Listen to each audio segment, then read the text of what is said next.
Our whole life is shaped by decisions. That's what we've talked about today, right?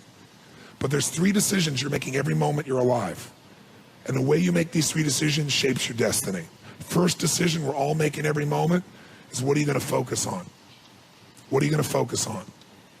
And I realized that my father's life and my life ended up very different because we made that day 3 decisions very differently.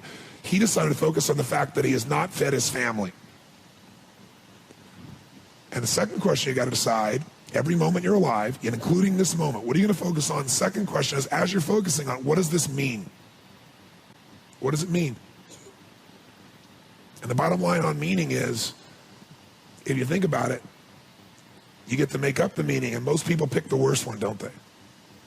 That day, my father decided to focus on the fact he hadn't fed his family, and I know what meaning he gave because he said it out loud over and over again, that he was worthless because he had not taken care of his family. And then the final and most important decision you make every moment you're alive, what am I going to do? What am I going to do? And I'll tell you what he decided to do. He decided to leave our family shortly thereafter, which at the time was the worst experience of my life. It was the most crushing experience I felt. It's been so many years now, I don't have the same feelings. And part of it is 3 years ago he passed away. But at the time, I knew no greater pain. My family knew no greater pain. I couldn't understand why he would leave. I loved him so much. And my life turned out very different than him. I was the only one to go to his funeral. No one else in the family would go. Nobody wanted to be part of it. He died alone of a disease called connective tissue disorder. And I can tell you, right before his death, he got the lesson because he looked at me and he said, "Son," he said, "I was a bastard. I didn't connect with anybody, and look what I'm dying of." It's unbelievable. Here's what I've created for my life, and anyone I know succeeded. I'm a 17-year-old kid from Azusa, California, with no real education other than self-education, with no background, with parents that did their best, all of them,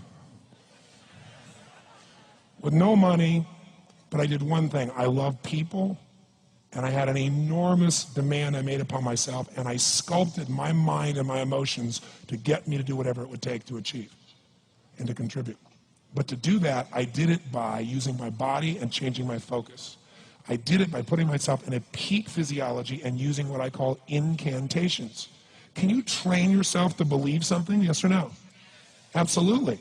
How many of you have ever made the fatal mistake of going to Disneyland or Disney World, and while you're there made the fatal mistake of going to a ride called It's a Small World After All? What happens for about a week after you're out of that damn place? You're still singing this thing in your head in 24 languages, right? Well, let me tell you something. How many of you have things when you want to go achieve them and this part of your voice goes, "Oh, it's not going to happen," or "Forget it"? How many got a voice that sometimes interrupts that good pattern? Say "I."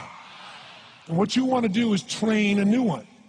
So starting when I was 17, I started doing incantations, not affirmations. Affirmation, you go, "I'm happy, I'm happy, I'm happy, I'm happy, I'm happy." What's the problem? You haven't changed your what? Your what? Physiology. If you don't change your physiology, you won't get anything. So an incantation is not only you speak it, but you embody what you're saying with all the intensity you can. And you do it with enough repetitions that it sticks in your head. Like It's a Small World, now the conversation in your head is always the same and it gives you what you want. So you use your body and your voice. So 17 years ago, I started doing things. I was working for Jim Rohn, this speaker, and I was 17 years old. I had long hair, minestrone soup, acne on my face. And I was trying to call on Bear Stearns type of people and convince them why they should go to this man's seminar and be more successful. I was driving a 1968 Volkswagen that I had earned at $40 a week as a janitor. The only way I did it was park far from the building and then go in, and I love people and I believe, but I put myself in state and I was able to influence people that were far more successful than I was at the time. I would do something that I still do backstage and have done for 23 years. Because I don't hope I'm going to be in a good state, I demand it. So I do an incantation using my whole body. I'd say, "I now command my subconscious mind to direct me in helping as many people as possible alive today to better their lives by giving me the strength, the emotion, the persuasion, the humor, the brevity, whatever it takes to show these people and get these people to change their lives now." And I would do that literally driving in my Volkswagen to a meeting in LA on the freeway for 40 minutes. People are looking at me, I'm screaming at the top of my lungs. They're going, "I know he's a serial killer, I know he is."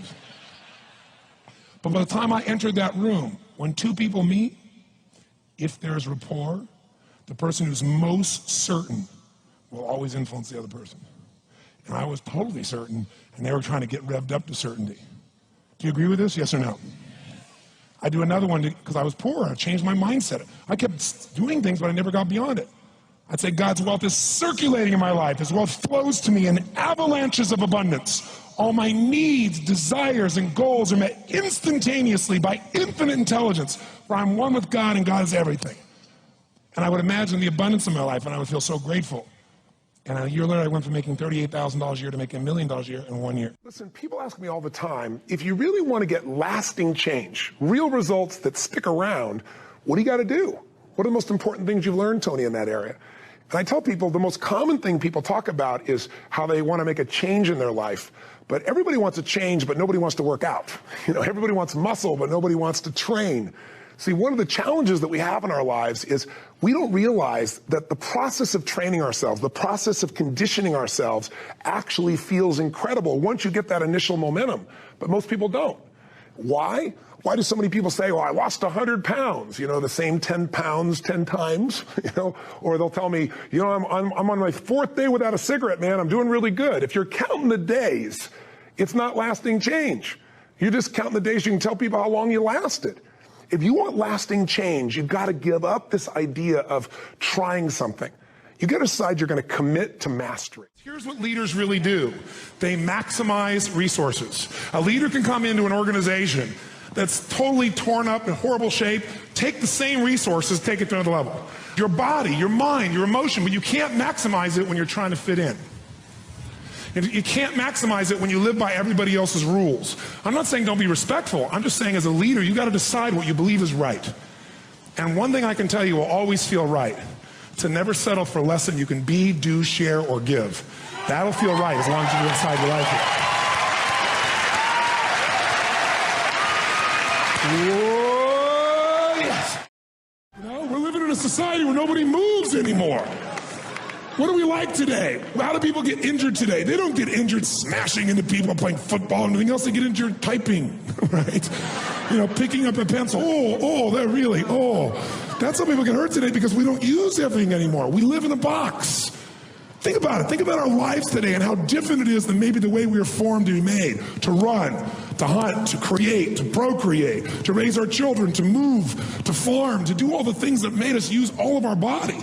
Today, what do? You wake up and you have this box life. You have a box breakfast, right? You get in your box car, you drive to your box office, you float up a box elevator. You don't use the stairs, of course, right? You go to your box office where you type on a box, talk on a box, right? Go into a box room for meetings, right? Sure enough, got a little box you can type on, listen to music on, box, have your box lunch, drive your box home or get in the train or subway and another box home, get home to your box, and then turn on the box, type on a box, message on a box, and maybe go get a cylinder to change your state, right? Maybe. And most people's idea of exercise in our society today is fill the tub, pull the plug, and fight the current. That's the world we live in today. When you think in terms of outcomes and not activities, pretty soon some of the activities in your list you don't even need to do to get the outcome. You find a better way to get the outcome quicker. Now, how do you do that? Yes, 3 questions. Question 1, what is my result? What is my outcome? What is it I really, truly want from this? If you're going back next week and you say this next week, what are the most important outcomes for me to get this week in my business? And you just write those outcomes out, not your action items, the outcomes. If you do that and nothing else, you'll be ahead of the game. And if you just keep looking at those outcomes every day, how am I doing on that outcome? Your brain will come up with ways to get to that outcome. I promise you. Focus on outcomes, not on activities. Action for most people, activities, most people may mistake movement for achievement. They mistake action items and to-dos for achievement. We're after the achievement. Are you with me on this? Yes or no? It's a different way of thinking, and I think all of you inherently have it, but if you make this ritualized, just like the things you've learned this week, they're all great, but if you don't systematize them, they'll work when you do them. But if you systematize them, right? And you see like Mr. Hallman here, where he goes in and just does it and makes sure it's being done again, or what you've seen Chet do, or what I do. You just do it over and over again, you don't miss it. Now the results are geometric. So I want to get you to systematize the thinking, whether you do it visually the way I'm going to show you or not. So, first question, what's the result I'm after? What's the ultimate result? What do I want out of this week, out of this thing, out of my business, out of my life, for my body? And you want to be as what as possible when you describe that outcome, that result. As what? As clear and specific as possible. Generalities will confuse you. Everything you people have told me, I didn't have the technology, I didn't have the right contacts, I didn't have the time, I didn't have money. Everything you've told me, I didn't have enough Supreme Court justices, those are resources. And so you're telling me I failed because I didn't have the resources. And I'm here to tell you what you already know. Resources are never the problem. It's a lack of resourcefulness is why you failed. Because the ultimate resources are emotional states. If you're creative enough, can you find the answer? Yes or no? If you're determined enough, can you find the breakthrough? Yes or no? If you're passionate, loving enough, can you get someone to help you? Yes or no? If there's no way that you're committed, can you find the money even if you don't have it? Yes or no? So I said creativity, decisiveness, passion, honesty, sincerity, love. These are the ultimate human resources. And when you engage these resources, you can get any other resource on earth. And I said, so you told me all the resources you're missing and you hypnotize yourself into believing that you don't have what you want because you don't have the resources, when the most successful people in history had no resources, but they were incredibly resourceful, so they got the resources. Resourcefulness is the ultimate resource. And if you don't have what you want, stop telling yourself the story because you don't have the money, you don't have the time. That's bullshit. It's because you haven't committed yourself where you would burn your boats. If you want to take the fucking island, burn your fucking boats, and you will take the island, because people, when they're going to either die or succeed, tend to succeed. But most of us give ourselves a way out, and that's why we don't have what we want. Michael Gerber, the guy that wrote the E-Myth, talks about why so many businesses, young businesses fail. And one of the things he says is most people are not really entrepreneurs, but they think that's what they should be. They think that's the sexy thing, that's the most attractive thing, that's the best answer. And what I say to you is, you gotta separate the vehicle from the outcome. What is it that's gonna truly fulfill you? What is it that's gonna give you that extraordinary life? What's gonna make things magnificent on your terms, not somebody else's terms, not your father, your mother, your background? What is that really? Separate the vehicle, because there's many ways to get to that vehicle. But I'm saying, sometimes you gotta reevaluate what's gonna really make you fulfilled. What is your gift? Are you an artist? Are you the talent that can produce something no one else produces as a skill or a product or a service or some impact? Are you incredibly good at management? You really know how to manage or lead people? Are you an extraordinary entrepreneur that can take that gigantic gut load of risk and can create the vision and attract the talent that you need and the managers and leaders? You may have all three abilities, but which one really fulfills you the most is going to be the critical question. Because we tend to want to do them all, especially in a room like this, because you're all overachievers, right? Me too.